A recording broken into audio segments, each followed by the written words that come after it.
Bonjour à tous et bienvenue sur boursicoté.com pour cette nouvelle analyse technique du CAC 40 en clôture avec une séance qui au final n'a pas tenu ses promesses. Dès l'ouverture, on partait sur un gap haussier, on venait tester ici la moyenne mobile 20 exponentielle, la zone de résistance intermédiaire des 7270 points, pour au final marquer cette bougie en totale hésitation entre le niveau d'ouverture et de clôture.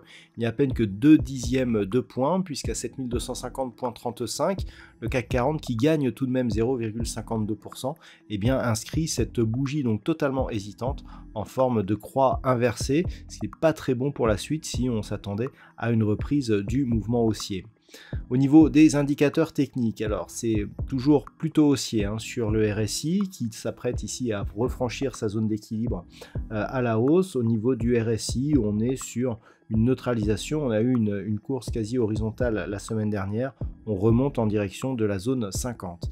Les volumes sont inférieurs à la moyenne, mais par contre légèrement supérieurs à ce qu'ils étaient lors de la phase d'évolution ici en range, donc ce n'est pas trop une bonne nouvelle, puisque si on compare justement les volumes du range avec les volumes de sortie et que l'on constate que l'ombre est portée essentiellement sur la partie supérieure, cela nous montre qu'il y a eu beaucoup d'arbitrage, en tout cas un peu plus dans la partie supérieure, et que l'on pourrait avoir ici un retour de mouvement baissier.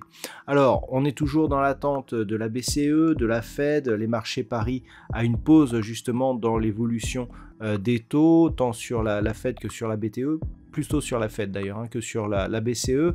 Au niveau du palmarès des valeurs, on a quelques belles hausses, comme par exemple Téléperformance qui gagne 3,89%, Capgemini plus 3,12%, Hermès plus 3,01%, derrière ST Microelectronics, Renault ou Publicis Group sont sur des hausses inférieures à 3%, entre 2 et 3%. Au niveau des plus fortes baisses, on retrouve Total Energy, moins 1,82%, dans le sillage de la rechute des cours du pétrole, donc sous la zone des $70 le baril.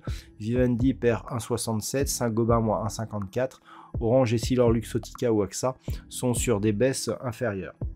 Donc par rapport à cette configuration technique assez particulière, ce qu'il va falloir surveiller, c'est cette zone des 7270 points, qui plus est se trouve être la zone vers laquelle évolue la moyenne mobile 20 exponentielle actuellement, 7269,70 sur ce graphe.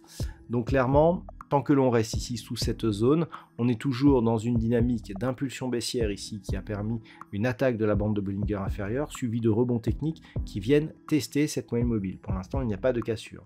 Il faudrait casser donc d'une manière un peu plus forte cette zone des 7270 points pour commencer à impulser ne serait-ce qu'un début de rebond qui pourrait être autre chose qu'un rebond technique. Ce n'est que sur rupture des 7380 points que l'on pourrait valider ce changement de tendance. Tant que nous sommes sous ces niveaux, ça reste baissier, selon donc la hauteur, on sera sur une probabilité forte ou pas. Une rupture des 7200 points ici validerait une possible accélération baissière avec comme objectif la zone des 7110 qui en cas de cassure validerait la poursuite de la dynamique, surtout après un contact ici sur la moyenne mobile 20 exponentielle. Voilà donc ce que l'on peut dire sur l'analyse technique du CAC 40 suite à cette séance. D'un point de vue statistique, il y a assez peu d'occurrences, c'est essentiellement lié au fait que nous sommes sur un gap. Alors le gap, vendredi nous avions un plus haut à 7239,52, aujourd'hui on a un plus bas à 7237,85, donc le gap a été comblé, mais on voit bien qu'il agit encore comme zone de support, et donc par rapport à cette configuration, on a assez peu d'occurrences, et donc clairement par contre on est dans la dans la suite des statistiques qui avaient lieu pour aujourd'hui. Les statistiques du jour nous donnaient donc pour les 2 prochaines semaines une phase de rebond suivie d'une rechute à la baisse. Il semblerait que l'amplitude que nous avons eue aujourd'hui justifie la phase de rebond, puisque malgré un faible nombre d'occurrences, on est désormais sur une stabilisation qui pourrait être suivie d'une baisse relativement forte avant, au moment en fait des banques centrales.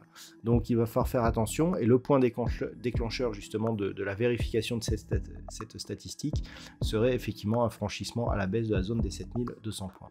Voilà donc ce que l'on peut dire pour aujourd'hui. Je vous rappelle que l'intégralité des statistiques paraissent dans l'analyse technique écrite qui paraît durant la nuit. Je vous souhaite donc de passer une bonne soirée. On se retrouve dès demain pour d'autres analyses techniques, toujours sur le site boursicoté.com.